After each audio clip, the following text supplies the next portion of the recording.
Il y a quand même un truc dont les gens parlent beaucoup dans les campagnes ou dans les zones semi-rurales, c'est le fameux régime social des indépendants, le RSI, qui réclame des sommes exorbitantes en se basant sur des années fiscales assez lointaines ou en supposant une prospérité imaginaire à des sociétés dans le rouge qui n'ont pas de quoi payer une fois sur deux.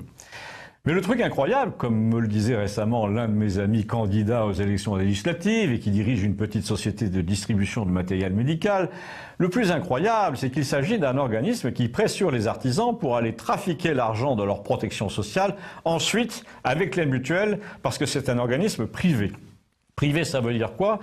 M'a-t-il dit, ça veut dire par exemple qu'il est contrôlé par des contrôleurs privés aussi. Et nous savons que dans notre société, entre le privé et la magouille, la frontière est mince et poreuse comme une feuille de papier rit la croix.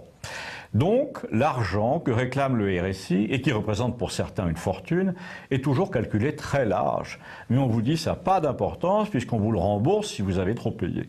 Mon petit entrepreneur, celui qui m'en a parlé et qui fait le suppléant en ce moment pour un candidat, me dit « Attends, oui c'est sûr, il te réclame 30 000 euros comme ça, paf, avec les sommations et tout, et pourquoi pas même les huissiers. Et puis la fille te dit que ça fait rien, on te remboursera si tes résultats sont en dessous de ce qu'on a calculé. Mais ce qu'elle te dit pas, la fille, c'est que pendant les 8 ou 10 mois où il garde tes 30 000, il les place sur le marché financier grâce à la complicité du Crédit Agricole et de la Société Générale. On a même vu un type de la direction du RSI siéger au conseil d'administration d'une société de placement financier, laquelle laisse se balader 200 millions d'euros à peu près, dont probablement la moitié de trop perçus exprès, balader dans des paradis fiscaux et des fonds d'investissement genre Arabie Saoudite. Alors, bonjour la morale.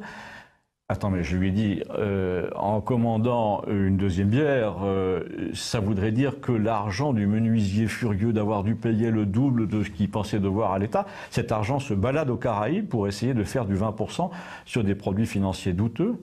Mais il me dit exactement. Ça signifie qu'un organisme de recouvrement social privé joue au casino, sous les tropiques, avec ton fric, pour essayer de se faire du blé avec le trop perçu, en attendant de rembourser à l'artisan ce qu'il a ponctionné indûment. On peut même présenter les choses de manière encore plus scandaleuse. En fait, là c'est moi qui parle, on n'hésite pas à arracher trop d'impôts exprès pour jouer en bourse avec le surplus, quitte à mettre en faillite ceux à qui on réclame 30 ou 40 000, alors que le soir, sous la lampe, ce pauvre type avait prévu 15 000 de cotisation. Donc ces gens du RSI mettent leurs adhérents en faillite pour faire fortune. Imaginez que le percepteur, par exemple, de Nice, vous réclame un tiers provisionnel augmenté pour aller le jouer à Monte-Carlo tout de suite et qui vous restitue l'argent 6 mois après sans dire ce qu'il en a fait. Eh bien, le RSI, en fait, n'est rien d'autre qu'une banque qui vous arrache des frais exagérés et qui vous rembourse une partie des sous après s'être enrichi avec votre compte. Mais on me dira, la Cour des comptes les contrôle. Bien non, on vous dit que non. Ceux qui les contrôlent, ce sont des privés sans compétence ni indépendance. Alors mon petit candidat de Campagnol se présente aux élections simplement pour faire la lumière là-dessus, pour envoyer en prison ceux qui ruinent leurs semblables au nom de l'État, afin d'enrichir une entreprise privée. Et on peut le comprendre. Je suis certain que vous êtes nombreux à vouloir réagir là-dessus. Eh bien c'est là, merci.